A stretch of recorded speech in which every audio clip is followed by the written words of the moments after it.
Mga idol, isang magandang tanghali po sa inyong lahat dyan. Isang magandang tanghali sa lahat na nakakapanood ng video na to. Magandang tanghali at magandang hapon, magandang gabi sa lahat po ng OFW na kababayan natin. Magandang tanghali po at magandang araw sa inyo dyan. Sana ay okay lang po kayo dyan mga idol at mag-ingat po kayo palagi. Ayan, bali mga idol, yung nag-video pa ako ngayon kasi meron pa akong kaklaruhin mga idol ba dun sa mga idol sa last upload ko po na video, yung latest ay hindi naman latest kasi na yun mga idol, mga 2 days na upload ko po na video na yung nahack yung ko mga idol ba, yung nahack ko yung yung Facebook account ko. Yun na nga mga idol, dun po sa ayan, humingi pa ako ng dispensa kay na Kuya Ramjo, kay Ate Jiram, kay Master Junes at Master Dan. Yan, kasi doon po sa mga idol, sa channel nila Master Junes, meron pong nag-comment doon. Si Idol Uno Vlog. Yun yung sabi niya po mga idol na sila Master Jones daw yung pinagbibintangan ko, kaya na pinagbibintangan ko kung bakit daw, yung sabi niya dun, si Master Jones daw yung basta ayan, basahin ko nga mga idol kasi nakalimutan. Makakalimutin na talaga ako mga idol. Basahin ko po mga idol, at least makita nyo din po mga idol ba, kasi medyo na po ako mga idol ba, na wala naman po kami problema dito. Ito sa bagong upload nila na mga idol. Ayan, Master, pasensya na kayo Master ha. Kinaklaro ko lang po ito kasi hindi kasi magaganda yung yung sinasabi ng iba mga idol na hindi nila alam yung talaga. Ayan, ito po mga idol. Si Uno Vlog. Bali naka po siya, naka 18 na replies. Ayan, nakita ko po ito mga idol. Sabi niya, hack nyo daw account ni Saldo, gusto nyo daw suluhin yung sponsor. Ayan, yun po yung sabi ni ni Idol Uno Vlog. Ayan, sa iyo idol, sasabihin ko po, paano mo naman nasabi yun na bakit mo naman nasabi yun na sila Master yung dahilan, sila Master yung nag-hack ng account ko sa Facebook? Yun yung tanong ko sa iyo. May pruweba ka ba na sila Master? Ikaw mismo yung tatanungin ko po idol. May pruweba ka ba na sila Master yung nag-hack? Kasi ako nga po mga idol, na sariling account ko po, hindi ko po alam kung sino. Yung sabi ko lang po dun sa vlog ko mga idol, marahil nanonood siya ng video ko at kilala niya ako. Yun po yung sabi ko sa vlog ko mga idol. Na na tungkol nga dun sa account ko sa Facebook na nahack. Wala po akong tinutumbok na tao, kung sino man. At isa pa po, hindi ko po pinagbibintangan ang Ramjo Cam. Kuya Ramjo, pasensya na kayo kuya. Kasi nakita ko din yung mo kuya medyo hindi na talaga magaganda yung kuya ba. Gusto ko lang sabihin din to kasi nabasa ko din sa mga idol ba, sa mga comment na mali kasi yung nila mga idol ba, yung pinagbibintang nila mga idol. Ako, sinabi ko dun sa vlog ko na kilala ako ng nag-hack at nanonood siya ng video ko. Yun yung sinabi ko mga idol. Kung nagkulang man ako mga idol sa sinabi ko, basta yun po yung wala akong tinumbok na tao, kung sino man yung taong tinutumbok ko, di ba? Wala naman po akong tinutumbok mga idol kasi wala po akong pruweba kung sino man. Basta yung sabi ko lang doon na sa taong nag-hack sa ko, marahil kilala niya ako at nanonood siya sa akin. Bakit kayo mga idol, may narinig ba kayo doon na sinabi ko na sila Master Jones? Di ba? Wala po mga idol. Kaya yung tinatanong ko kay Uno Vlog, idol, saan ba yung pruweba mo na sila Master Jones nga yung nag-hack ng Facebook account ko? Yun yung tatanong ko sa iyo kasi doon kasi sa comment mo idol, kasi yung maraming reply ba na hindi naman magaganda yung reply, pati nga si Mrs. Dan nag-reply na rin ng medyo hindi din maganda. Pasensya na kayo Kuya Ramjo, pasensya na Master Dan, pasensya na Master ha. At ito sinasabi ko lang din sa inyo mga idol kasi yung sa video ko naman wala po akong tinutumbok na tao. At saka isa pa po mga idol, yung sa pangalawang video ko po na ginawa, nalaman po namin, may nagsabi po sa akin, yung anak ni ate from Switzerland, na yung nag-hack sa account ko ay taga ibang bansa. marahil ano daw mga idol, ibang lahi. Yun po yung sabi niya. Basta yun yung ikaklaro ko sa inyo mga idol, na wala po akong binagbibintangan na ano, na mga kasamahan ko na nag-hack. Opo, may nagawa mga akong kasalanan sa kanila mga idol.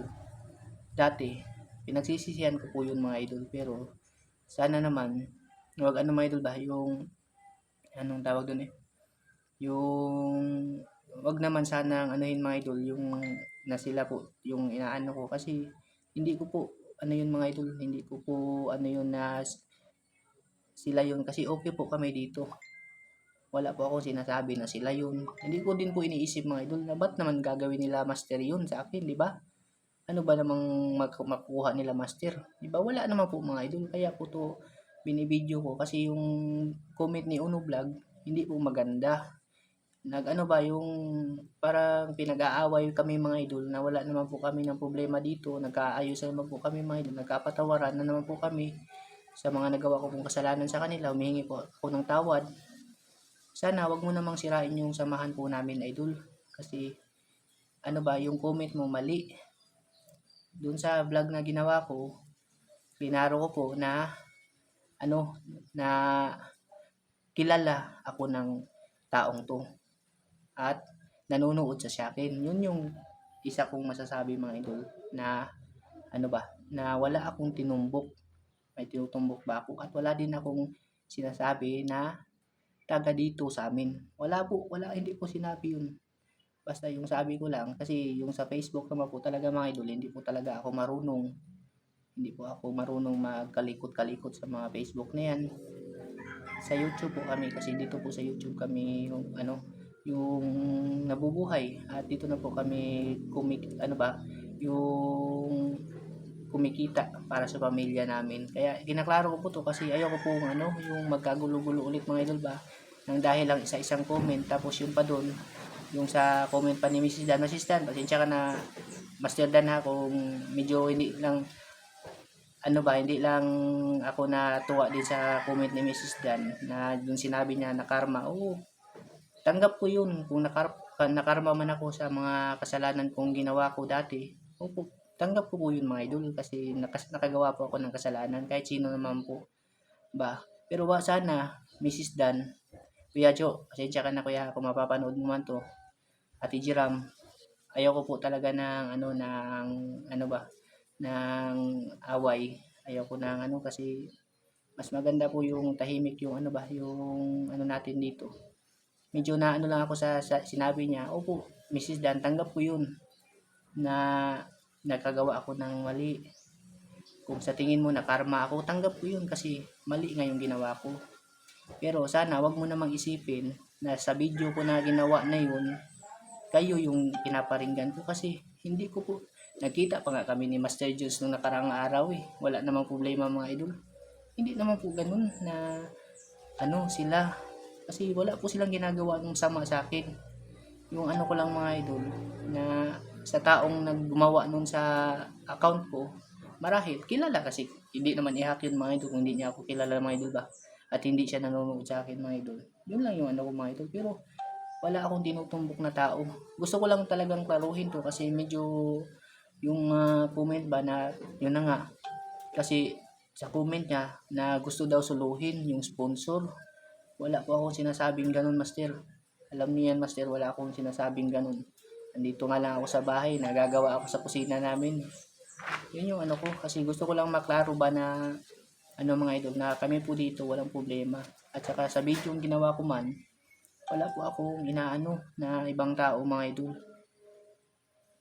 Yun lang yung isa kong kinaklaro sa inyo mga idol, na yung sa comment. Sana wag naman kayong maniwala sa mga comment dyan. Ginawa ko tong vlog na to kasi gusto ko din iklaro. Medyo na ano lang ako sa sinabi ni Mrs. Dan ba. Pero tanggap ko naman yung mga idol. Tanggap ko naman. Yan, kinaklaro ko to kasi ano ba, yung ano po talaga mga idol, na parang sa comment po kasi ni Mrs. Dan, sila po yung pinagbibintingan ko. Pero ito po yung sasabihin ko sa iyo, Mrs. Dan, grabe, kakaligo ko lang mga idol, napainit. Hindi po kayo yung pinagbibintangan ko. At yung sa video kong ginawa, hindi po kayo yung pinaparinggan ko. Yun lang po yung isipin nyo, Mrs. Dan. kay Master Jones dyan, kay Master Dan. Wala po akong problema sa inyo. Yung isa ko lang po pinupuntirya, yung doon sa account ko. Pasensya na po kung sa tingin niyo po ano ba, yung medyo ano yung sinasabi ko doon sa video ko na doon sa Facebook ko na nahack. Kasi sasabihin ko din mga idol, marami din naman mga idol.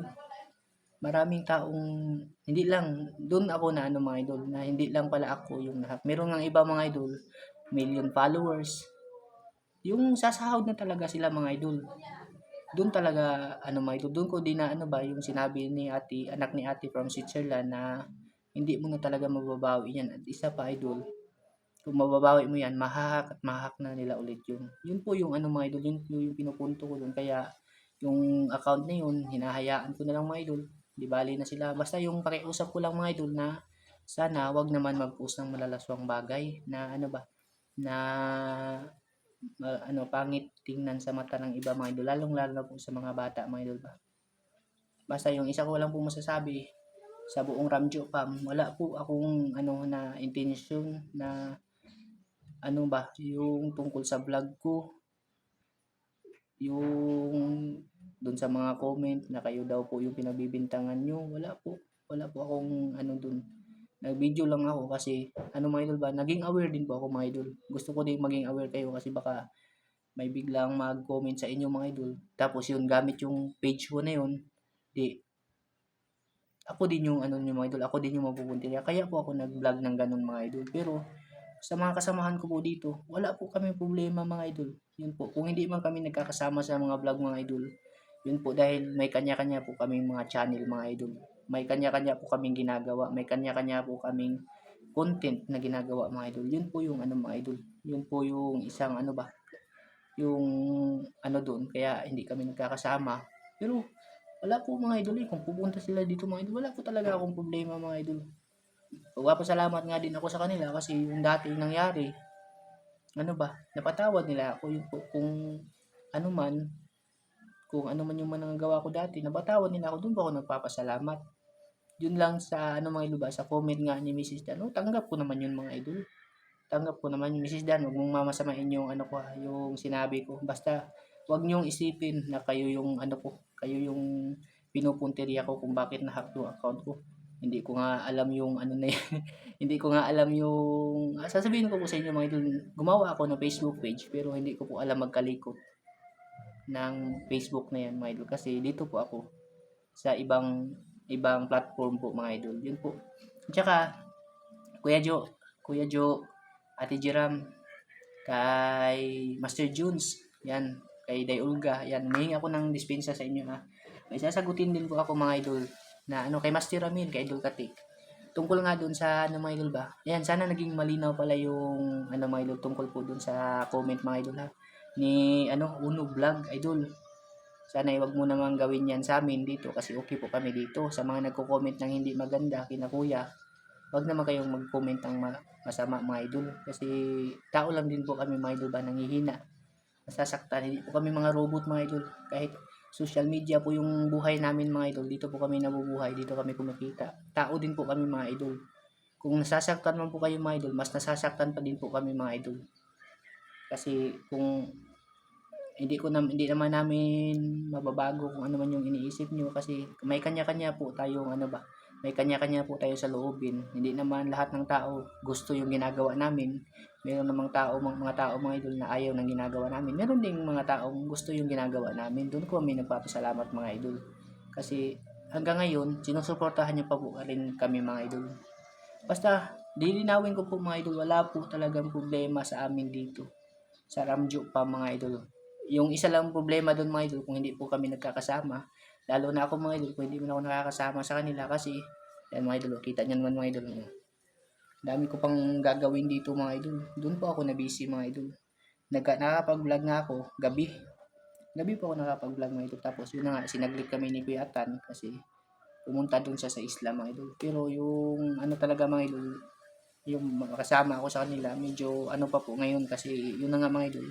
Sobrang busy po talaga ng ano mga idol. Tapos may dalawa pa akong maliliit mga idol. Pero yung samahan naman namin, wala namang pong problema. Ako na po yung nagsasabi sa inyo mga idol. Okay po kami dito.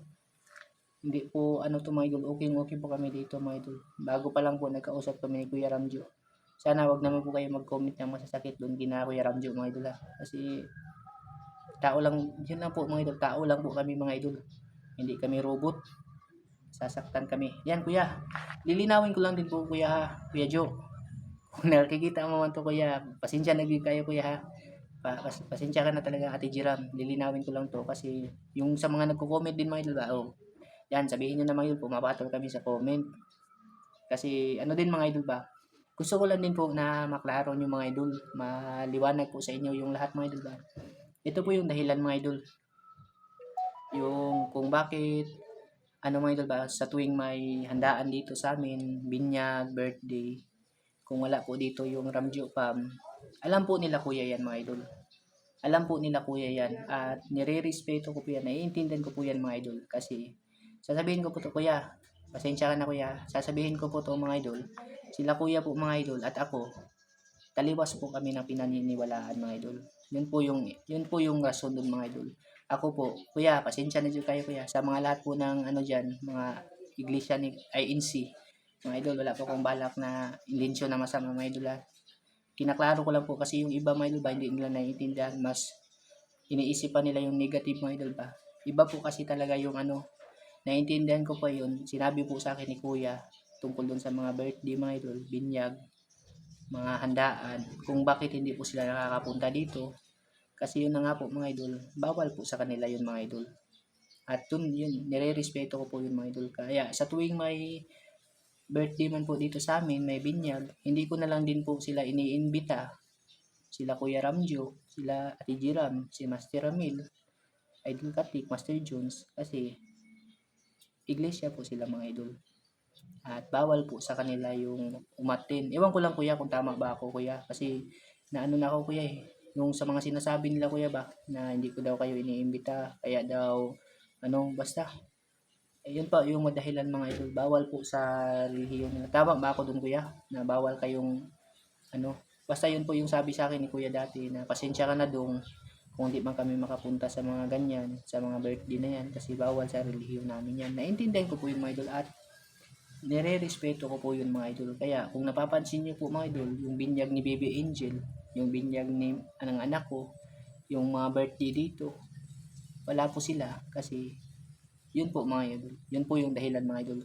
Magkaiba po tayo ng ano, ng pinaniniwalaan at saka nire-respeto ko po yung paniniwala nyo. Ayaw ko namang ano yun yung mga idol ba, yung alam ko na ngang bawal mga idol tapos iimbitahin ko pa, 'di ba? Ano 'yun mga idol, parang kabastusan po para sa kanila.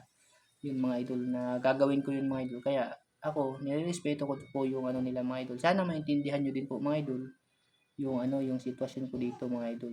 Gusto ko man mga idol, gusto ko mang imbit ko sino ba naman yung aayaw mga idol kasi kasama ko din yan sila mga idol, 'di ba?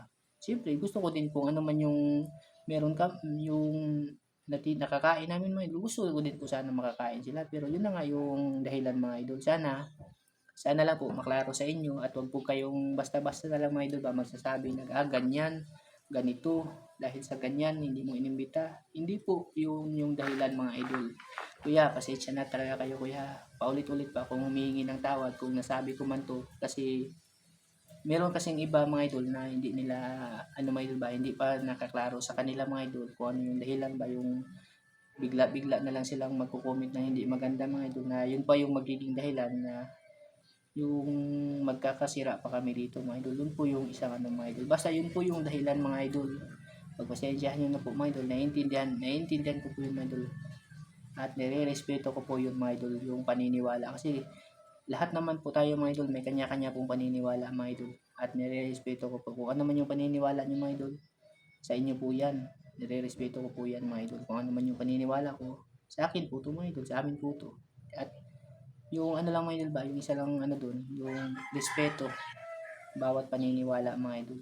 Yun po yung ano dun mga idol. Sana sa video to, sana klaro po sa inyo mga idol. At malinaw na po sa inyo yung ano, kay Mrs. Dan, pasensya ka na Mrs. Dan ha. Kung ano man yung naging ano ba, naging dating sa iyo ng vlog ko na yun. Basta Mrs. Dan, wala po talaga akong intensyon na ano mga idol ba, na ganun yung maisip nyo. At wala po akong ano mga idol, na kayo, hindi ko po ano yun na kayo yung tinutumbo ko. Wala, ba't naman, okay na nga po tayo, di ba? Okay na tayo lahat. Tapos gagawa na naman ako ng ano, hindi po yun ganun mga idol. Basta na-verify ko na po mga idol, sinabi na po ni anak ni ate from Switzerland na yung nag-hack pala ng account ko mga idol ay isa pong Portuguese. Pasensya, baka makasuhan na naman ako nito mga idol. Isa pong Portuguese. Kasi nakita dun sa ano mga idol ba, nakita dun sa taas ng link na nilagay mga idol, yung language. Ewan ko lang kung tama ba yung ano mga idol. Basta yun yung sabi niya mga idol na marahil taga ibang bansa daw.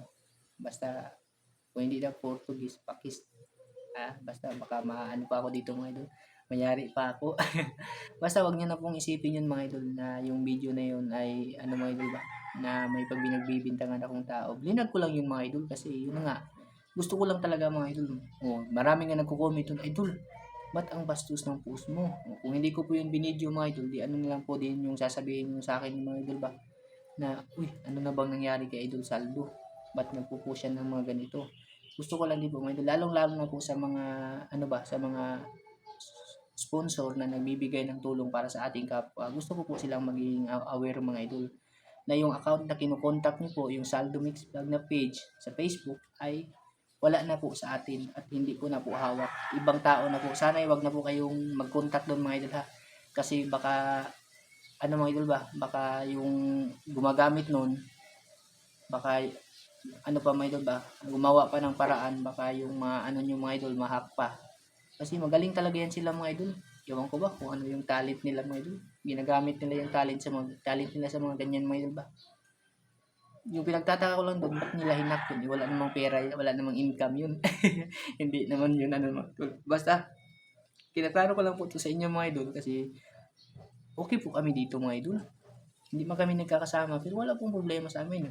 Pag nakikita nga kami mga idol, yung ano nga, pumunta nga dito si Kuya Joe kasi binigyan niya ng pera si Muy Muy, si Baby Angel sa pinapaabot ni Kuya na saway. Kuya, maraming salamat pala doon sa ano Kuya, sa regalo mo po sa anak ni Muy Muy kay Kuya ng saway. Thank you Kuya sa binigay mo pera. Pera, blessings. Blessings para sa anak ni Muy Muy. Basta mga idol, sana ay maging klaro na po sa inyo to mga idol na wag po kayong mag-comment ng basta-basta mga idol. Basta hanggang dito lang to mga idol. Kinaklaro ko lang to po mga idol kasi ayoko po na magkasira-sira ulit kami mga idol ba. Okay na po kami mga idol. Nagkapatawaran na po at nabalik na po yung dating samahan namin. Hindi man kami nagsasama ulit mga idol sa mga vlog, hindi man kami nagkakasama. Sana maintindihan niyo po mga idol kasi ako din po mga idol. Dalawa yung mga anak ko, maliliit pa. Tapos dito din sa bahay may ginagawa din po ako mga idol. Yung instead na yung babayad ko dun sa karpintero, ako na lang po yung gagawa mga idol kasi medyo may talent naman po ako konti. Yun po mga idol kaya medyo yung schedule namin ba hindi po nagkakapit mga idol. Pero sa ano mga idol, wala po mga idol. Wala po talaga kami problema dito. Ayan. Hanggang dito na lang po to. Kay ano dyan, kay Uno Vlog, idol. Basta idol, maraming salamat din kasi ano ba, yung kung ano man yung nasa isip mo, nagpapasalamat pa rin ako. Basta yung masasabi ko lang sa iyo idol na sana wag naman ganun idol. Yung yung parang ikaw pa mismo yung nakakaalam ba kung sino talaga yung gumawa, kung sino talaga yung nag-hack ng account nga maski nga ako yung may-ari ng account, hindi ko nga alam kung sino yung nag-hack ng Facebook page ko. Sana wag mo nang anuhin yun idol, wag mo nang anuhin yun ba kasi okay na po kami dito at wala po kami problema dito. Kay Mrs. Dan naman, Mrs. Dan, pasensya ka na Mrs. Dan na medyo nadala lang po ako sa ano ba, sa sinabi mo. Pero wag kang mag-alala Mrs. Dan, okay lang po tayo. Tanggap ko po yung sinabi mo kasi may mali din po ako dati. Yun po yung ano ko. Hanggang dito lang ito mga idol. Maraming salamat. Bye-bye mga idol. Sana ay okay na po tayo lahat mga idol at naging malinaw na po sa inyo. Pasensya na kayo mga idol ha. Pasensya na po talaga kayo mga idol. Bye-bye.